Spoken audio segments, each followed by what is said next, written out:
Your concerns are of a nature that are not well recognized in our nation. Not yet. They're not well recognized in very many places in the world yet. But in some countries, they have been studied pretty well, haven't they? In Russia and in Ukraine and in the former Soviet republics, yes. They were studied quite thoroughly. Unfortunately, when the Iron Curtain fell, Western telecommunications companies invaded that part of the world, and now everybody there is also addicted to their cell phones. So although on the books they officially have greater protective measures and more stringent limits, in practice it's not very different from here. And the average public doesn't know it anymore. Uh-huh. Although they are still teaching the effects, the biological effects of radio frequency radiation in medical schools, in Russia at least.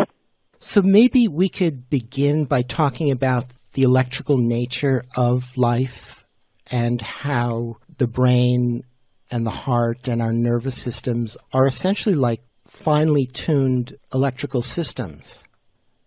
Yes, they are, and we are kind of schizophrenic about that in science.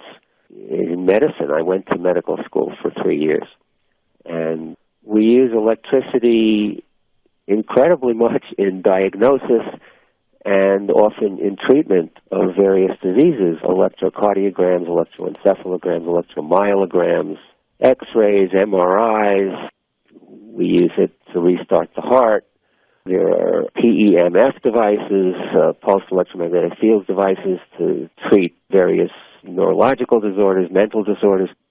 But we're in denial about the fact that it goes the other way, that our cells are electric, that our nervous system operates electrically. We tend to concentrate on the action potential as a signal that accompanies the movement of chemicals, the transport of sodium into our cells, the transport of potassium out of our cells. And we forget that the essential signal that begins all that is electrical. And in fact, as you know from reading Dr. Becker's book, he discovered that the cells that used to be regarded as packing material, namely the Schwann cells, the perineural cells that surround our nerve cells, actually carry electric current. And that our heart works electrically. This is how electrocardiograms work. If you stop the conductive pathways, your heart's going to stop. So yes, and our brain is increasingly, since the advent of cell phones particularly, our brain is increasingly being modeled as a very complex digital computer. And in fact, that's probably not true. Also, as Becker pioneered the work to show that there's a whole other aspect to our brain and our body and our organism that is analog and that transports real electric currents, not just pulses of information. And this is consistent with what has been known for over 5,000 years in China. Acupuncture is really a sophisticated electrical model of the human body that was discovered long, long ago. And they've thoroughly studied the way electricity flows through the body and the way our organs and our systems function in relation to the flows of energy and the blockages of energy and how to work with those things. Correct. And not only the flows within our body, but the flows into and out of our bodies. They have this concept of the dantians in Chinese medicine and the chakras in Indian medicine, and the point at the bottom of your feet, kidney 1 in acupuncture, is called bubbling springs. Why? Because that's where the energy or electricity, as is being studied by many people in China, to be equivalent, bubbles up from the earth into your feet. And the point on the top of your head is where it bubbles down, so to speak, from the sky. It's a continuous circuit between sky, through our bodies, through our acupuncture meridians, down into the earth. Right, and the Chinese, they talk about it as between heaven and earth, and the earth is electrical and our atmosphere is electrical as well, and there's a dynamic relationship between the two. Correct, yes. So we live in what's known to atmospheric physicists as the global electrical circuit. The upper atmosphere and the ionosphere are largely charged ions, electrons, protons, charged oxygen atoms. And electricity travels with great facility through the ionosphere. And everybody knows that lightning is an electrical phenomenon. What people do not so much know is that the Earth is also a good conductor and conducts electricity. Our electrical utilities use that to good advantage because a lot of the return current from your house back to the power plant actually travels through the Earth. This is why houses and appliances are grounded, because the Earth is a good conductor. And the part of the circuit that is remaining closes the circuit through the drift of atmospheric ions between Earth and sky, and they go through our bodies. And this is the part of the electric circuit that we actually live and breathe and stand and work in an electrical field of about 130 volts per meter. This is what travels from sky to Earth via atmospheric ions through the top of our head, through our acupuncture meridians, and down into the Earth. And all life exists in a very similar way, from animals and insects to plant life as well. Everything is completely dependent on it. And affected by everything that's in the atmosphere electrically.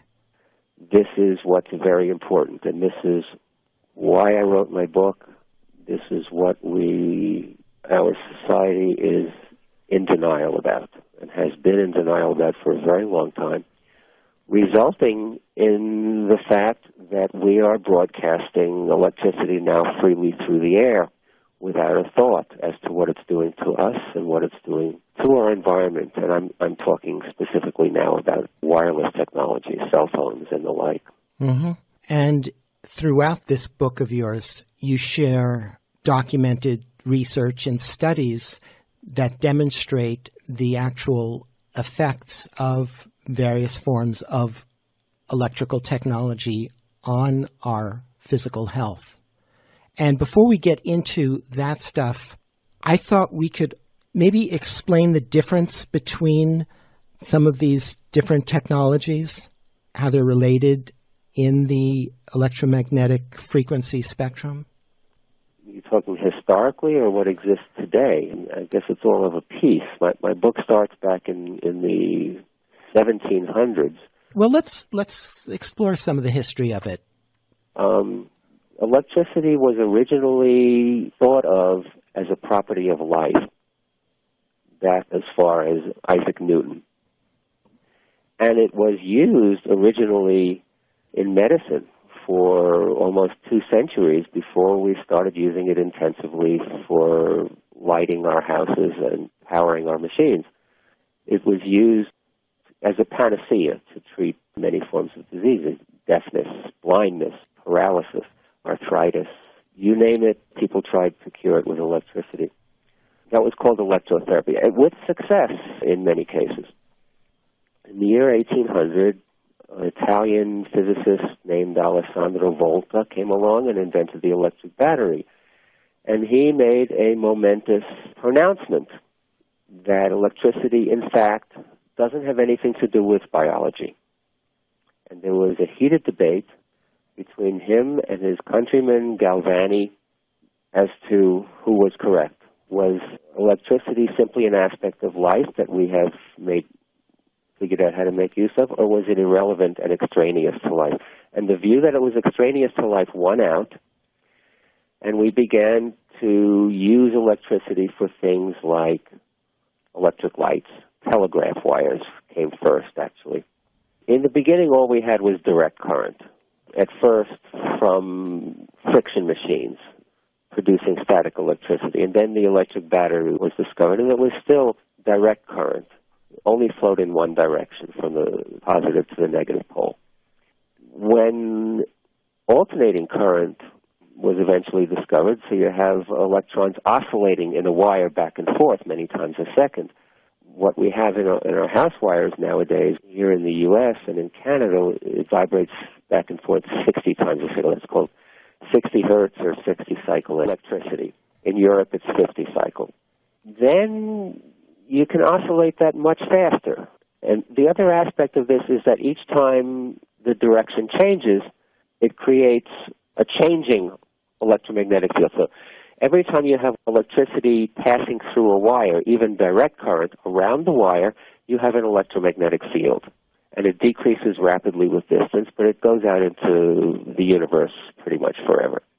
A changing electromagnetic field produces a wave of changes that also travels out into the universe. And that traveling change in the electromagnetic field is called electromagnetic radiation. So when you have electricity going through a wire, it creates an electromagnetic field around the wire.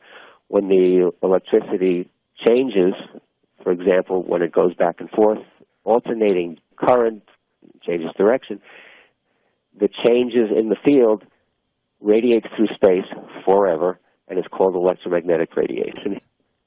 It basically is a signal telling every other wire in space, every other electron in space, move in this direction. When it hits an electron, it can be miles away, the electron that gets hit by that wave starts to move. So a changing electromagnetic field produces electromagnetic radiation. When that radiation hits a wire someplace else, it induces an electric current in that wire. If it hits your body, it induces electric currents in the wires in your body. What are the wires in your body? They're your nerves, they're your blood vessels, they're your acupuncture meridians. So every time you get hit by either natural or artificial electromagnetic radiation, it induces electric currents to flow in your body.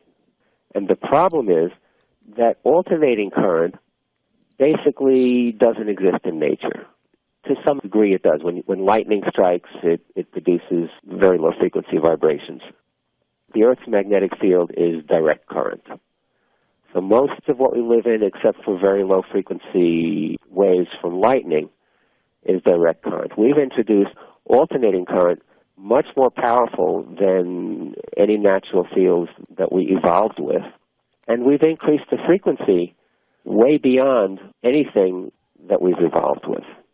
So when we get hit with radio waves from radio stations and they're tiny, very, very high frequency radio waves from cell phones and cell towers, this also induces electric currents in any wire and in all the wires in our bodies, which we did not evolve with, and which interfere with the natural electric currents that flow through our bodies, that are not used to those kinds of frequencies, not used to those kinds of power levels, and our bodies are the equivalent of very complex electronic machinery that are getting interfered with.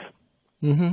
And electrical engineers understand how various more sensitive electronic equipment can be disrupted and even destroyed. It's called radio frequency interference, and they have to harden all the equipment so that all this stuff that's flying around doesn't interfere with each other. But they forget that we are also very delicate electronic machines, and we also have to be taken care of so that all this stuff flying around doesn't interfere with us. Right.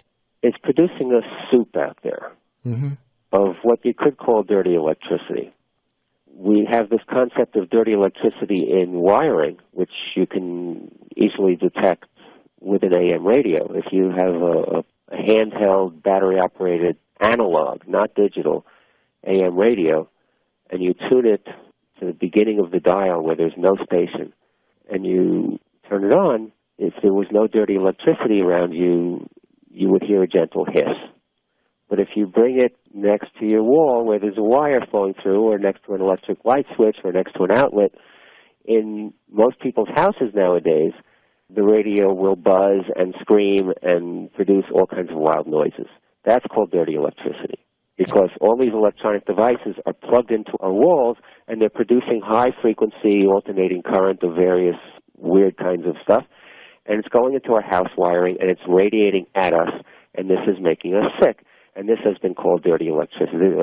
Dr. Samuel Millam wrote a book called Dirty Electricity in 2011. That's the basis for some of my research as well. Out of curiosity, is there any such thing as clean electricity that isn't harmful? That's man-made? Well, that's a good question. To some degree, all man-made electricity is harmful. And that has been the case since we started using static electricity, as you saw in the beginning of my book, that there was harm.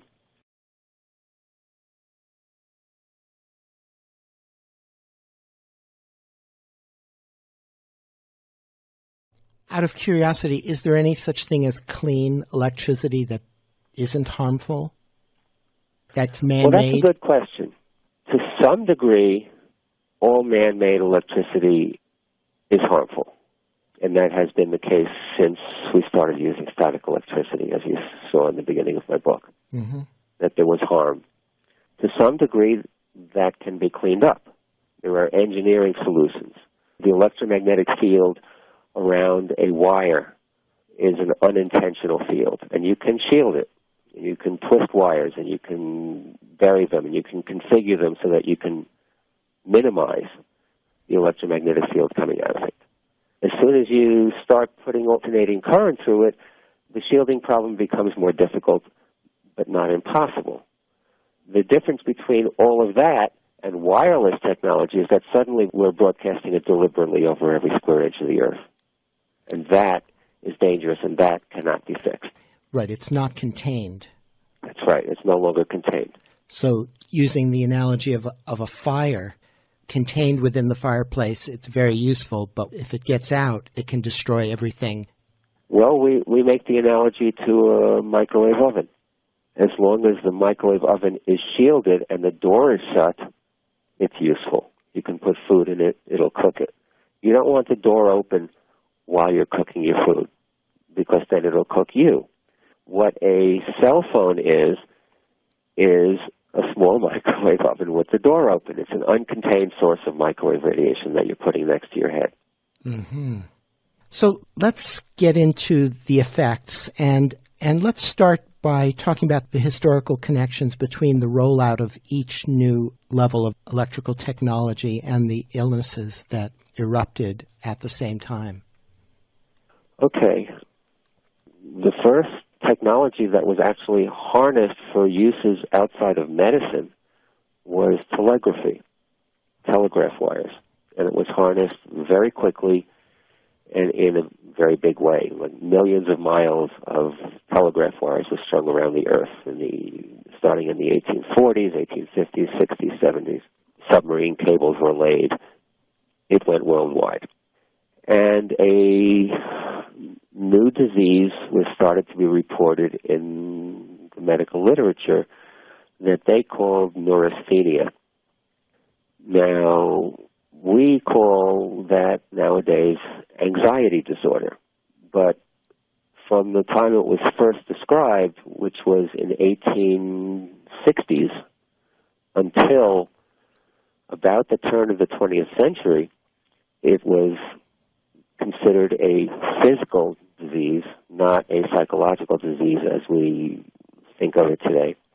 And they searched and searched and searched and searched for a cause. And it affected enormous numbers of people throughout the Western world, and it seemed to follow the courses of the telegraph wires, that whenever telegraph wires were laid, all of a sudden, in that part of the world, people would come down with neurasthenia. I make the case that this is due to exposure to electromagnetic fields. In 1889, alternating current essentially was harnessed. It was invented by Nikola Tesla, and his patents were adopted by Westinghouse, and all of a sudden we could transmit electricity long distances with little loss of power. And this was harnessed extremely rapidly, so rapidly that we went from virtually zero use of alternating current to intense use of alternating current in 1 year, and the year was 1889. 1889 was the year of the first great modern influenza epidemic, and this went worldwide, and it lasted 4 years, and it killed a couple million people. Not as intense as the 1918 epidemic. We fast forward to 1918, when the United States entered World War I, and Marconi had shown the world that you could make use of radio waves, and demonstrated one of the first transmissions of it 20 years before. But when the United States entered World War I, we made intensive use of radio technology for the first time as part of our war effort. And after World War I is when the development of commercial radio began. I make the case in the book that the Spanish influenza epidemic was caused by the sudden change in the Earth's electromagnetic environment by the worldwide use of radio for the first time. And the next big... Before we get to that, how close were they related time-wise, the Spanish influenza epidemic and the implementing of radio technology? Extremely close. The Spanish influenza began in American bases in this country where soldiers were trained in the use of radio waves. And the installation of the most powerful alternator, 50,000-watt alternator in New Jersey, by the United States for use in communicating overseas occurred in September of 2018, which is exactly when the Spanish influenza epidemic became so deadly. Okay. I just wanted to clarify that. Yeah. Continue with the historical progression. 1957 and 58 was the erection of incredibly powerful civil defense radar stations, again, by the United States, from coast to coast and throughout Canada and Alaska and into the oceans and on airplanes. And that also coincided with the next epidemic of influenza. In 1968 was the first launch of military satellites, and in fact, pretty much the first launch of satellites, period. There was Sputnik, there was a few isolated satellites. In 1968, in one fell swoop, we doubled the number of satellites in the sky, and that coincided with the Hong Kong flu of 1968. Now, people will be resistant to the idea that influenza is not an infectious disease, but this is why I spend 2 whole chapters on it in my book. Even back in the deadliest epidemic, practically, that has ever occurred in history, which is the 1918 Spanish influenza, there were heroic efforts to try to demonstrate the infectious nature of this disease. Doctors in various universities recruited hundreds of healthy people and brought them to the bedside of the sickest influenza patients and tried to infect them by collecting secretions and mucus and throat swabbings from very sick people, and had healthy people swallow it, put it in their eyes, put it up their nose, inject people with sick people's blood. They were totally unable to infect a single healthy person with influenza from sick people during the deadliest epidemic this world has ever known. The same thing was tried in horses. Influenza affects horses, so they tried to infect healthy horses with the secretions from sick horses. Also failed. So it's fascinating. Some of the old scientific reports make entertaining reading, shall I say. But the existence of an influenza virus is well established, but the relationship between the virus and the disease is actually in question. And the relationship between influenza and electricity is very strong. Mm-hmm. And that brings us up to today. Then there's the wireless revolution. Right. Which is really the impetus for writing my book, because I'm the president of the Cellular Phone Task Force. We were formed in 1996 when digital cell phone technology came to the United States. And the impetus for my helping to start this is my own injury by electromagnetic energy back when I was in medical school, which is what prevented me from finishing my 4th year. So I already was studying this since the year 1980, and I lived in New York City, and I had a support group, namely of other people who were injured either by chemicals or electricity. And when we saw what was coming, namely the wireless revolution, something had to be done about it. So I started this organization. And I learned pretty quickly, number one, people didn't want to hear about it. Number two, politicians didn't want to hear about it. Number three, judges didn't want to hear about it. The FCC didn't want to hear about it. In other words, political action on this particular environmental issue was not going to get us very far by itself. And I quickly realized that the public needed to be educated. Well, you wrote that Congress passed a law in 1996 that made it illegal to regulate wireless technology on the basis of health. That is amazing, and that is correct. Yes, the Telecommunications Act of 1996 actually says that states and cities may not regulate wireless technology on the basis of health, that this is completely up to the FCC, and if the FCC permits it, it has to be permitted by your city and your state. So why would Congress do that? Why would politicians get on board with such a ludicrous notion? Well, actually, it almost wasn't that way. This was due to the machinations of the telecommunications industry. In 1995, the Environmental Protection Agency drafted its own regulations, which would have been mandatory throughout the United States and would not have preempted anybody from regulating this. And they were set to release them. The Telecommunications Industry Association, I think it was actually the PCIA, the Personal Communications Industry Association, lobbied Congress to prohibit the Environmental Protection Agency from regulating wireless technology, took away all of their funding for their regulatory activity, and awarded exclusive authority over health to the Federal Communications Commission, which has no expertise whatsoever in health and safety. And the Telecommunications Act of 1996 originally did not have that provision in it, but it went into committee. I think it was a House Commerce Committee back in June or July of 1995, and when it came out of committee, it had this little sentence in there: no state or local government or instrumentality thereof may regulate the environmental effects of radio frequency radiation to the effect that it complies with the Federal Communications Commission's regulations. And it doesn't even say health. It says environmental effects. So I seriously doubt that any of the congressmen who voted on this bill knew that they were prohibiting states and cities from protecting the health of their citizens. But it passed, and President Clinton signed it, and this has been a stumbling block for people all over the country since 1996, not only from stopping cell towers from appearing everywhere, but even from going to their city councils and talking about health. Because if you talk about health, the next sentence of the Telecommunications Act says that the telecommunication company can sue the city.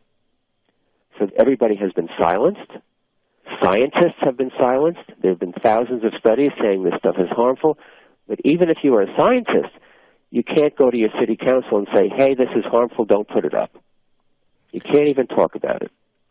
So is there much hope for changing that legislation? Well, I think not until the public is educated. I think judges will not stick their necks out at this point. Everybody's on their cell phones. Everybody's addicted to the technology. This is the multi-trillion-dollar industry. It's probably the wealthiest industry in the world. No judge is going to stand up against this industry until the public is on their side. No legislator is going to stand up to the industry until the public is on their side. It all has to happen together. So the public has to demand it. Correct. The public not only has to demand it, but the public has to realize what they're doing to themselves. The public has to realize it, and I have a chapter on cancer, I have a chapter on diabetes, I have a chapter on heart disease. The public has to wake up to the fact that most of the cancer, diabetes, and heart disease that we have in our world is being caused by wireless technology, and specifically by your cell phone.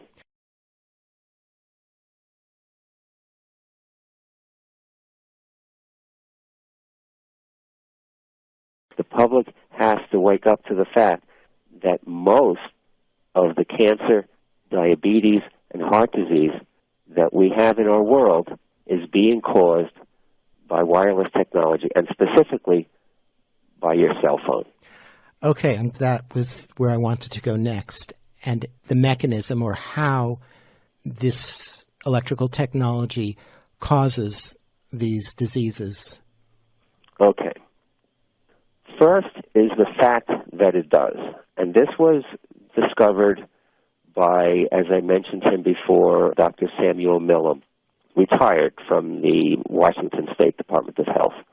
He wrote his little booklet called Dirty Electricity back in 2011.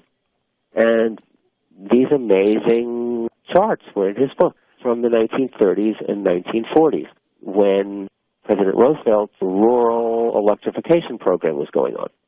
So there were charts from 1930, there were charts from 1940, that as soon as a state was electrified, the rates of rural cancer, diabetes, and heart disease quintupled. All of a sudden, the areas that had been electrified had 5 times as much of these diseases as areas that were not electrified. This was shocking, and also people didn't want to hear it. I took his work back to about the year 1800, and I found not only that what he said was true, but it has been true for a long, long time, that before we encircled the Earth with millions of miles of telegraph wires, there was basically no such thing as diabetes. It was an extremely rare disease. If you were a doctor, you were lucky if you saw 2 cases in your whole lifetime. Even doctors who wrote books about it didn't see more than 2 cases in their lifetime, 1 or 2 cases. Cancer was a very uncommon disease. Heart disease did not exist except in old people and in infants because of congenital disorders. This was true up till about the 1850s. In the 1850s and 1860s, all of a sudden, wherever electricity came, you started to see a rise in these 3 diseases specifically.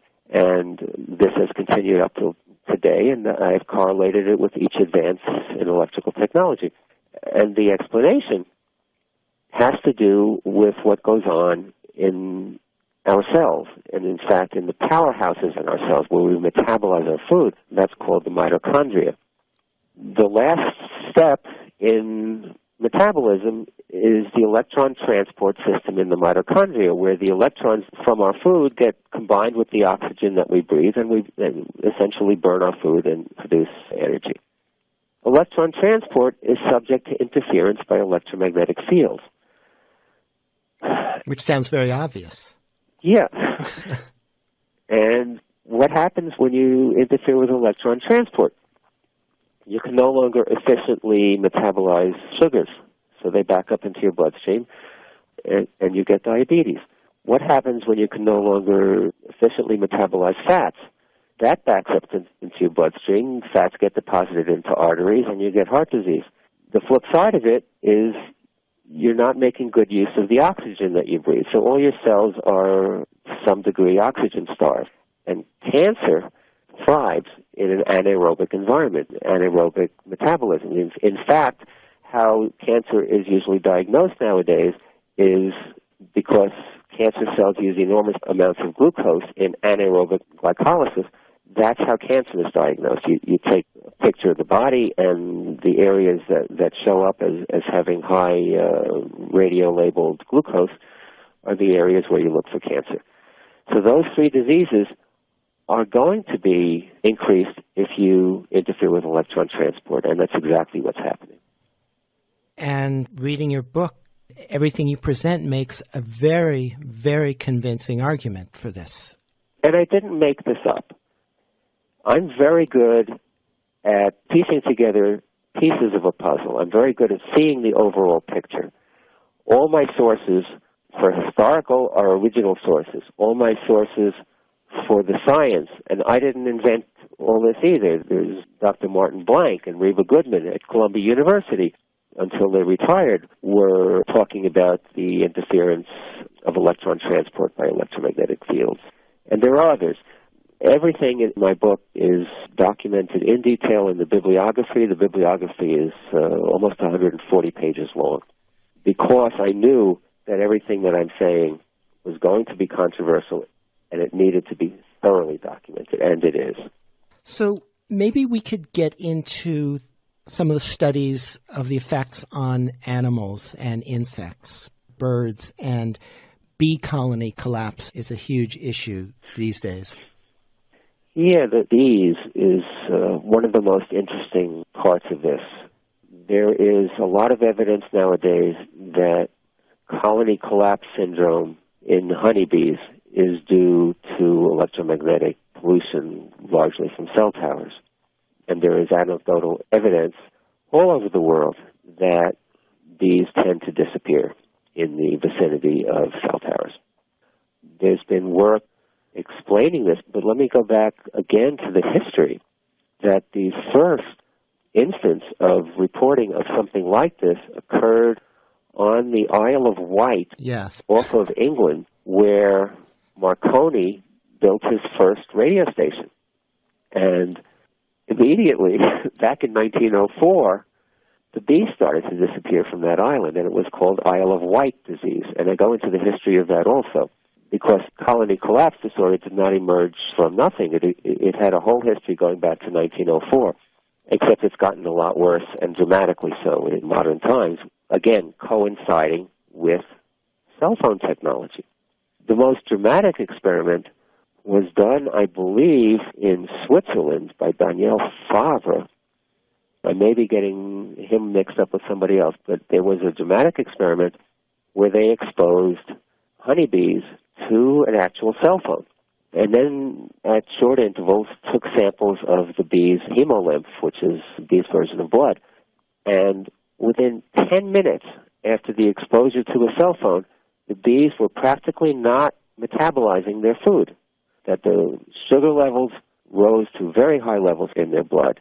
The fat levels rose to very high levels in their blood. The protein levels, the amino acid levels rose to very high levels in their blood. They ceased metabolism, and all it took was 10 minutes to a bee. And their metabolism is very, very much faster than ours is, so it shows up first. But it's spectacular. You asked about birds. There have been surveys of birds. I highlight Alfonso Belmori's studies in Chapter 16, because he specifically took surveys of all the different birds in Valladolid, Spain, where he lives and works. He's a wildlife biologist.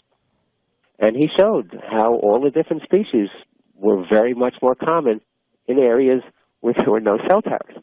And they became less and less common the closer you got to cell towers. And he observed their behavior and described their behavior. He observed storks and sparrows.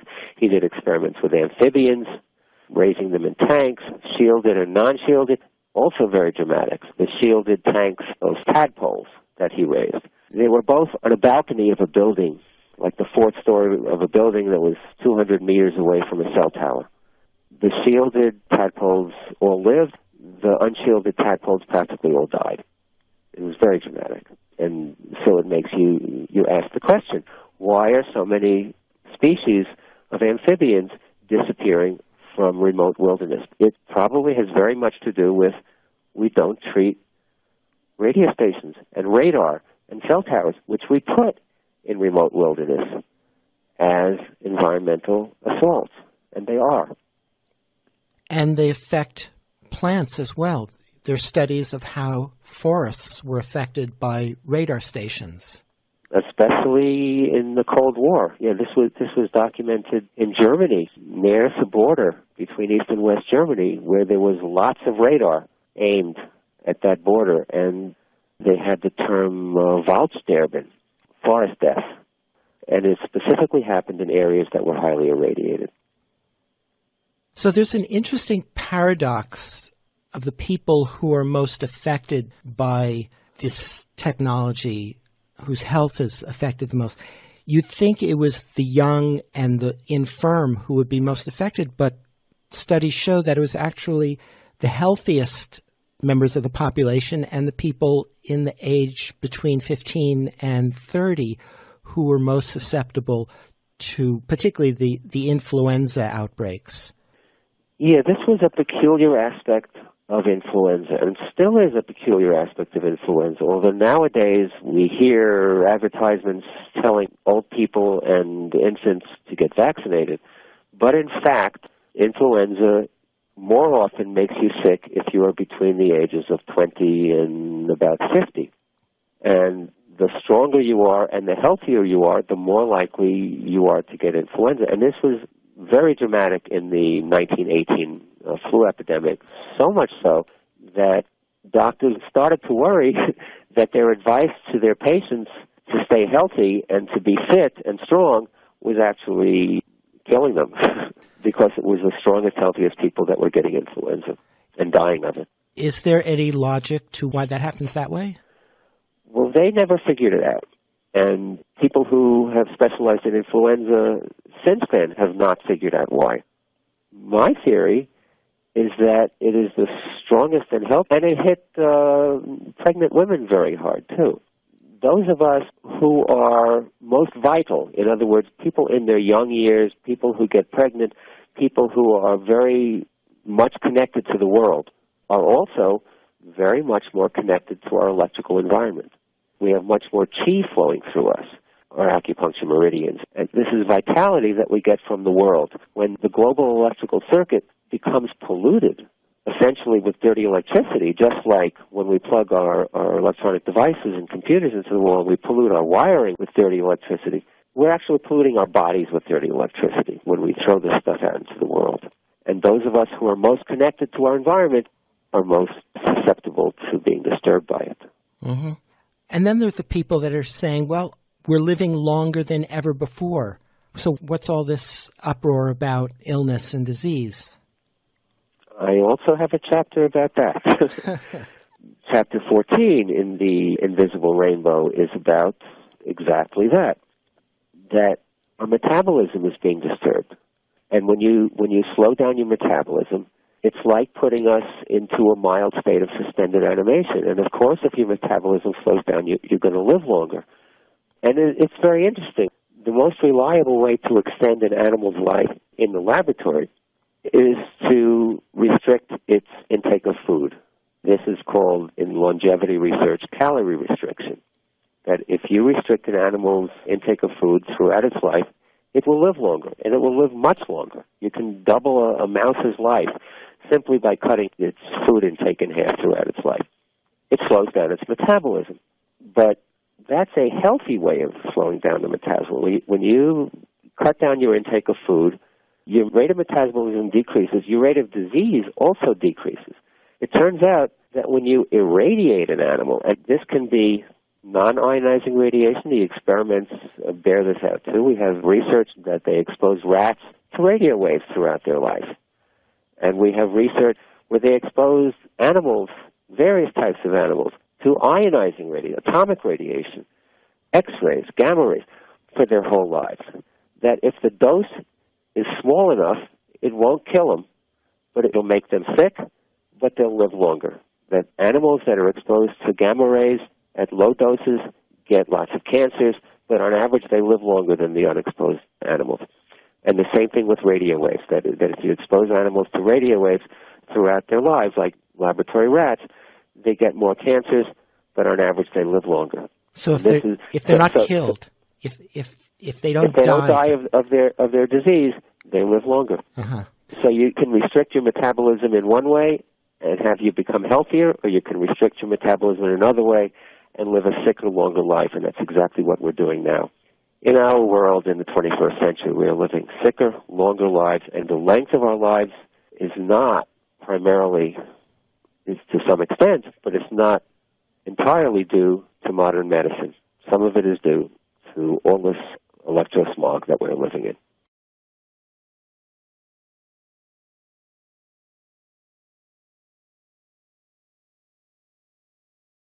And with the proliferation of cell phone technology and also wireless internet, broadband, and satellites, as well as cell phone towers and microwave towers, in the book you say that we're on the verge of a whole new generation and wave of an increase of all of that.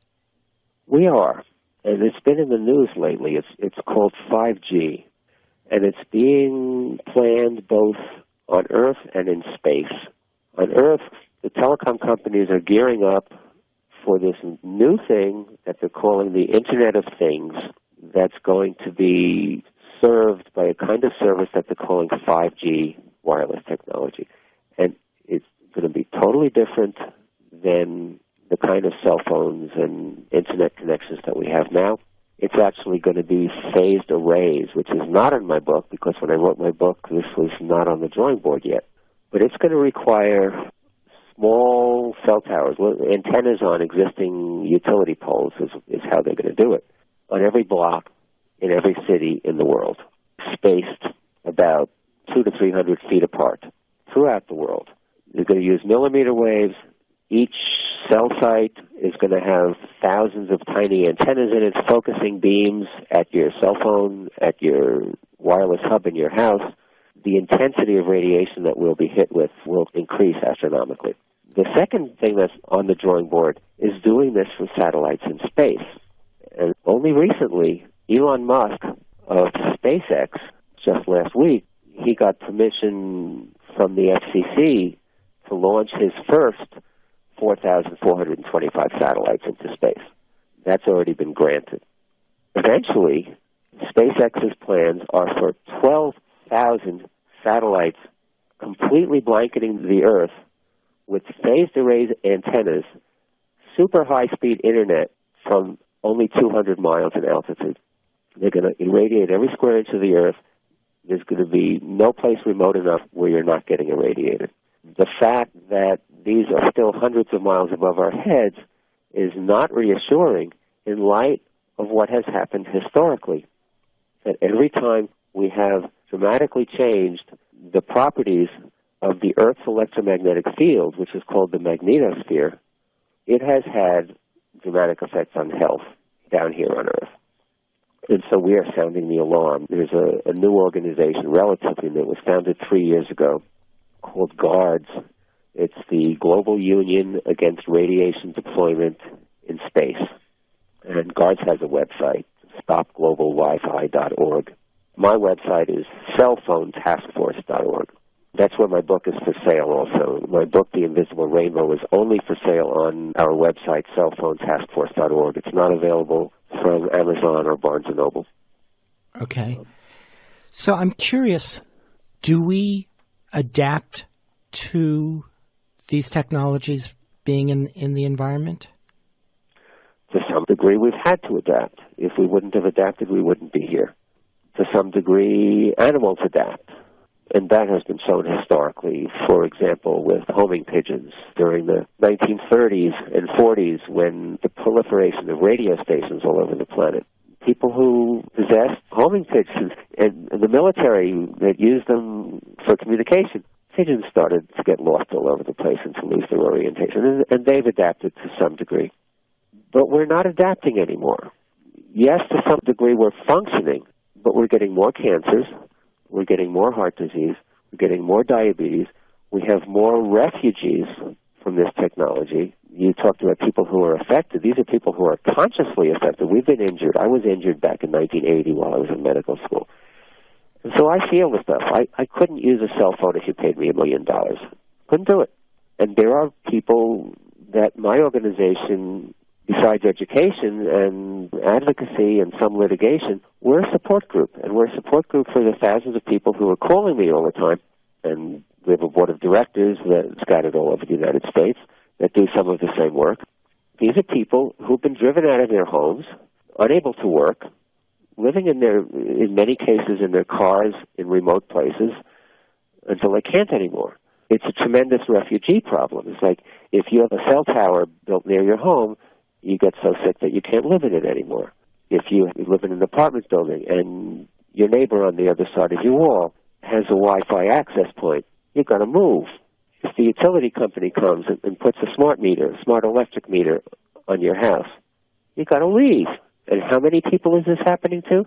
Tremendous numbers of people. There have been surveys done, not only by individual scientists, but by universities, by governments, establishing that from 3 to 5 to maybe more percent, the number is increasing of the population of any given area in the world will tell an interviewer, I'm sensitive to electromagnetic fields. I can't be around power lines.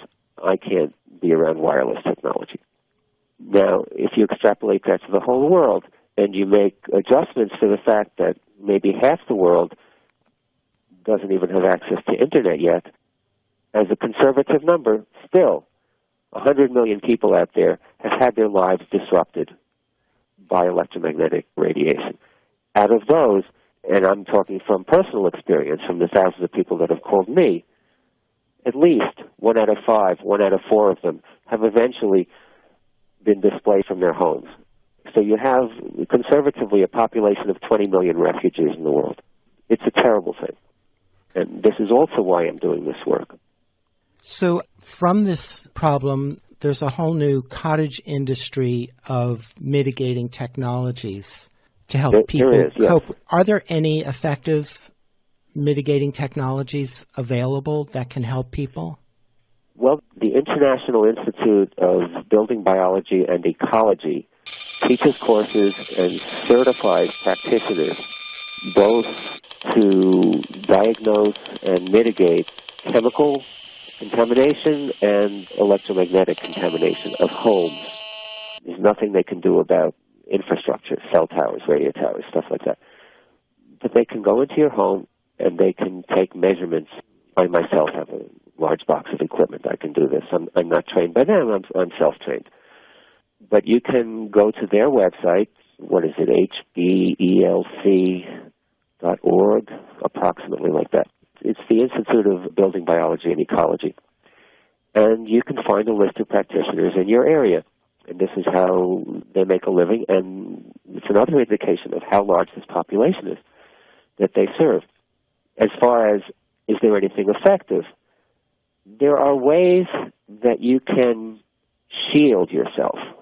There is also an industry manufacturing shielding fabrics, shielding curtains, shielding canopies to sleep under, paints that you can buy in various stores that are impregnated with silver particles, so you can paint your house with this shielding material, plastic that is impregnated with metallic elements that can shield your windows.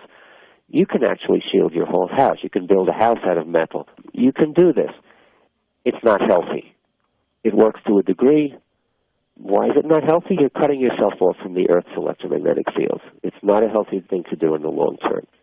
But as an emergency measure, and because there's nothing else you can do in this world, lots and lots of people are doing it until they can't anymore, and then they move out into their cars. And then they call me, help, where can I go, what can I do? And some of them don't survive, and some of them commit suicide, and it's an enormous problem. There's not a real good answer. A lot of companies are selling these snake oil devices, little discs you can put on your cell phone that are supposed to normalize the radiation, and things you can plug into your wall, to pendants you can wear, and all this kinds of... None of them work, and many of them are harmful. A lot of them put out what they call a Schumann resonance field of 8 hertz, which is supposed to duplicate the resonant frequency of the Earth. It's just more radiation. It's harmful. It doesn't work.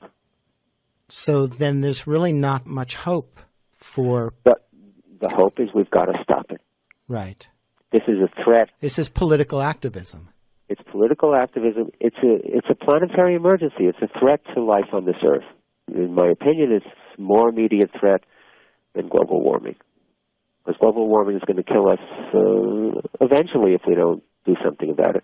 This is going to kill us in a couple of years if we permit 5G to come from space.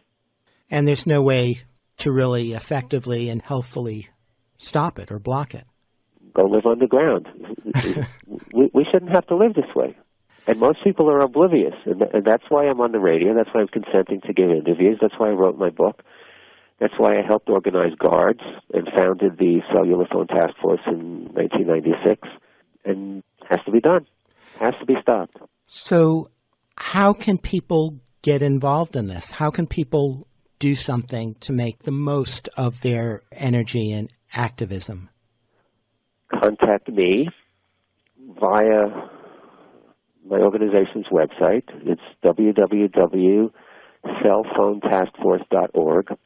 Contact GUARDS, which is stopglobalwifi.org, and get involved with us. We're very few people, When I say very few, yes, we're spread all over the globe.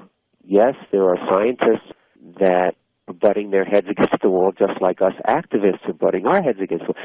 There was an international scientist appeal for a 5G moratorium that has been submitted to the European Union. They're also not getting heard. 236 scientists signed that so far. It's a drop in the bucket. We need more people. We need more awareness. We need people to realize when they pick up their cell phone and make a call, they're hurting themselves. They're destroying brain cells. They're hurting their health. It's interfering with their sleep. This is why so many people need sleeping medications and anti-anxiety and antidepressants. First thing is awareness. Second thing, get rid of your cell phone. Third thing, call us up. Contact me, contact guards. Buy my book. It's The Invisible Rainbow, A History of Electricity and Life. It's for sale on my organization's website, on a few other websites, but go to www.cellphonetaskforce.org and you can buy my book there. Well, this is a very disturbing and harrowing issue. If we get rid of wireless technology, remember how the world used to be in 1995. And I'll leave your audience with that. It's like we can be so much more alive. Our bodies can be so much more healthy. This is how long we've had cell phones. Okay. Most of us. Okay, so you're talking about we can stop using cell phones. We can at least get that level of relief. Not just stop using them. You have to throw it away. Because as long as you have it, you are perpetuating the infrastructure. Right. You're paying for your cell phone. The telecommunications company is required by law to serve you. Mm-hmm. That means all these cell towers. That means 5G. That means all these satellites. Yep. And this is the largest industry on the planet at this point. It's the largest industry on the planet, and it's the largest cause of disease. Mm-hmm. And people counter with, we're not going to get rid of cell phones. That's not going to happen. And I have to tell them, well, do you want the world to continue? Do you want to put an end to life? How much do you value life on Earth? You have to make a choice. Mm-hmm. Yep. That clarifies the issue very well. And that's a great note to end on. Thank you so much for all your work and for your time today. Thank you, Tonio. It's been a very interesting conversation, and it's a fascinating book.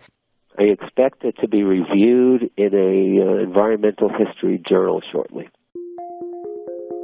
And that was Arthur Firstenberg. He's been hailed as the Rachel Carson of the 21st century. After graduating from Cornell University with a degree in mathematics, he attended the University of California at Irvine School of Medicine when an X-ray overdose cut short his medical career. For the past 35 years, he's been a researcher, consultant, and lecturer on the health and environmental effects of electromagnetic radiation.